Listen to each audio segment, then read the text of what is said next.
Picture this, a secluded mountain cabin tucked away in dense pines, a cozy retreat my wife Sarah and I bought 2 years ago. It was our escape, crackling fire, endless hiking trails, total peace, until last Friday when our lives devolved into Hollywood-style chaos. It started with a knock just after breakfast, a bubbly, crisp voice on the intercom. HOA management calling. We were confused. There wasn't even a button for HOA on our cabin's old-school intercom. Before Sarah could answer, a sharp-dressed woman in a polo and cap marched up the drive. She thumped on the heavy oak door. She introduced herself. "I'm the HOA representative." My jaw dropped. We didn't have an HOA. This was unincorporated wilderness. Sarah, in her flannel, invited her in politely, offering tea. The woman, let's call her Karen, announced, "I'm here because I've received complaints about unauthorized occupancy." Sarah blinked. Occupancy? Who complains in a cabin in the woods? Karen held up a laminated copy, the HOA deed. She claimed this cabin was part of Wilderness Pines HOA and accused us of blatant violation. Sarah pointed out the deed, but Karen declared, "Your name isn't on it. The deed lists me as owner." "What?" Sarah's face drained. Karen kept talking fast, something about enforcement and trespassing. I stepped forward. "Ma'am, my wife and I have owned this place 2 years. We pay taxes, upkeep." Next thing we knew, Karen smashed redial on her cell phone. "I'm calling the sheriff. Please don't step outside until they arrive." I promise you that moment felt like a horror film. Sarah standing in her home, confused, frightened, me wincing at the absurdity. Outside, Karen kept talking to us like we were criminals. When the sheriff arrived, 2 cruisers flashing lights, Karen introduced them to her claim. The deputy took her deed copy, stood awkwardly silent. Eventually, he left. That afternoon, shock set in. How could this woman have legal claim to our cabin? That deed, her deed, was never recorded properly, or it must have been forged? And why call the police on a homeowner? Insane. Sarah texted me, "I want this brought down." Thus began our descent into title deed hell. Once we started digging, we uncovered a web: missing filings, forged signatures, shady real estate flipping, and a hell of a lot of entitlement. And one woman's obsession with control. So if you've ever breathed the sigh of, "They don't make them like they used to," buckle up. Misentitlement and entitlement collide here. And you're about to see how a peaceful cabin became the stage for an epic property war. Let me tell you how this started. 2 years ago, Sarah and I were fleeing city life. We scoured rural listings for a weekend retreat. On a whim, we found a charming cabin labeled off-grid, private, owner-maintained septic, sold in a weekend, $100,000, cash deal. The seller handed over keys and deed at closing. We recorded it with the county. Tax records, mortgage paid off, all legit. We furnished it ourselves, spending weekends painting, planting, restoring. We invited close friends to weekend stays. Word spread quietly, a place to unplug. We checked records sporadically. Deeds showed our names, taxes paid, address correct. No link to any HOA. Why would there be? Zoning said agricultural, no covenants. Until the letter came. One Sunday, I found it in the mailbox. Notice of violation, Wilderness Pines HOA. It demanded $1,500 in fines for unapproved landscaping changes, guest over occupancy, non-residents staying over 30 days. I nearly threw up. We replied, "We are not part of any HOA." Weeks passed. No response. We shrugged. Then Karen knocked. From that moment, paranoia set in. We realized she didn't just represent an HOA, she claimed to own the place. In the days that followed, I poured through public records online. Tax roll, property appraiser, recorder's office. My stomach sank. I cross-referenced parcel numbers and found a deed recorded 1 day before ours, naming Karen M. Johnston as sole owner in a small Wildcat recording office, an odd chain break. Then our deed, a day later, chilling. A forged duplicate, an innocent, legitimate deed recorded after. I could not tell. But the fact remained, someone else had a deed. Worse, they claimed to be HOA. They forcibly called the sheriff on Sarah. We pulled every document, 3 titles, 6 affidavits, 2 quitclaim deeds. I reached out to a quiet title attorney, stunning hourly rates, nice people, no promises. We prepared to escalate. Karen kept calling. She'd show up unannounced, sitting in a lawn chair waiting for us. claiming HOA meetings I never knew existed, parking dispute notices left in our mailbox. I secretly started video recording every encounter.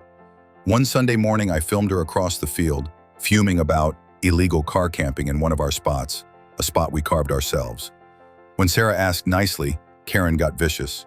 "I make the rules here." Did she think she owned the whole mountain? We realized this would humiliate us. We'd be branded as entitled trespassers. But one surprise discovery brought hope. An email from the county assessor. System glitch, duplicate parcel flagged, investigating chain. So she couldn't fool the county forever. What followed became a chess match, her claiming, us defending, months of legal back and forth. Karen escalated. First, more sheriff visits. Another HOA notice, weed height, so-called signage. Second, she'd call the power company, asking to shut off utilities. She'd been doing secret homeowner inspection walkthroughs. Sarah and I started to dread every weekend. Instead of family hikes, we packed cameras. One Saturday, she turned up with multiple people, self-appointed board members. They said they'd been elected by a neighborhood vote. We didn't know any neighbors. They passed flyers claiming a 2023 vote, but couldn't prove any quorum. Karen posted a type HOA board meeting on the door, a notice in her handwriting. She highlighted our parking area as non-compliant, so-called designated spaces only. When we pointed out we bought the land and parking isn't regulated, she threatened fines of $500 a day. We connected with a friendly neighbor, a retired lawyer living a mile away. He laughed. "You've always been part of the dead-end agricultural zone. This so-called HOA doesn't legally exist." He helped us draft a cease and desist to Karen, sent through a process server. Our attorney, "This looks like a harassment scheme." Karen responded with vinyl banners reading, "No trespassing, Wilderness Pines HOA." The most absurd incident, she towed our friend's truck. Towing was illegal. She overreached with tenant rules. Sheriff again returned the truck. Every escalation felt surreal. Emotionally, Sarah fell apart. She couldn't cook dinner without glancing out the window. She felt invaded. She'd retreat, cry, say she felt unsafe. I sat up all night researching quiet title suits, affidavits, chain of title. I plotted court filings like I was planning war. She doubled down, sending us a letter. "We have full authority. Failure to comply will result in liens." We laughed. How can she lien land she doesn't own? We prepared sworn affidavits from neighbors, statements from the assessor's office, copies of our deed and tax statements. Finally, our attorney filed a petition. Declare Karen's deed invalid, establish rightful ownership. Once filed, we felt vindicated, but also vulnerable. We received more aggressive HOA mail, threats, fine notices, demands for meetings. The clerk delivered false invoices. Karen even got a drone to film us, following Sarah down the trail. We considered installing security cameras everywhere, but didn't want to escalate further. But the legal process gave us hope. Then one morning, a hearing notice arrived, set in 14 days. The courthouse on hearing day was buzzing. We dressed in suits, just in case. Sarah leaned heavily on me. We sat through an early docket, watching other property and civil cases. Nerves built. Eventually our case called. Karen entered with 2 witnesses, a distant cousin and a man we didn't know, rolling transcripts. The judge looked tough.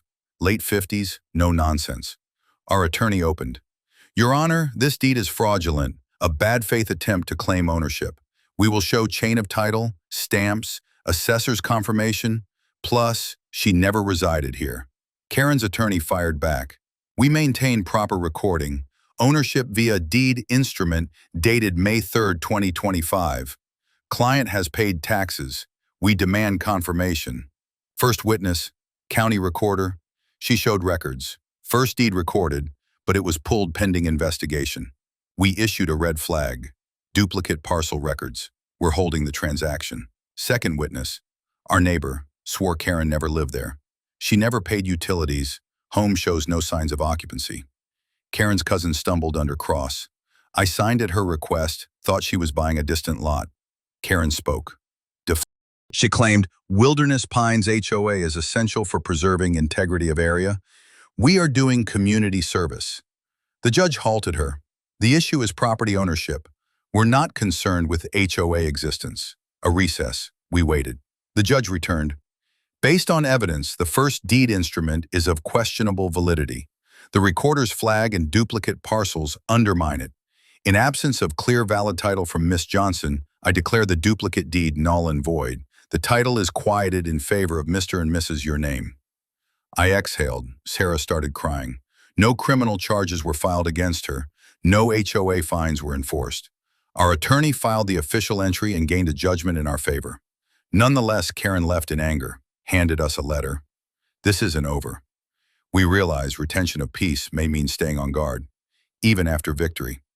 Back at the cabin, the first weekend felt heavenly. No worry, no locks except our own. We retired to the porch, wine in hand, grilled steaks, and laughed like liberation had been served. We called the neighbor. He brought over brownies and wine. Congratulations, you two earned it. We installed security cameras at the driveway and porch. We updated our title insurance to add an endorsement for fraud. We made a small sign, private property, owned by Smith family. But we didn't gloat. We felt sad for Karen.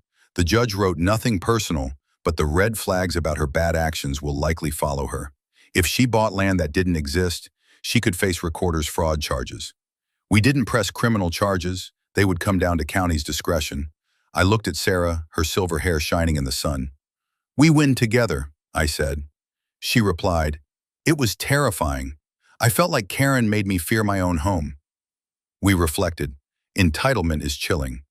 She said, why did she think she could just scoop up our cabin, claim total control? I shrugged. Because she thought no one would fight back. Stories online confirm this. Karen grabs land by filing fake deeds. No one notices until too late. That scares the hell out of me. We decided to create a private blog.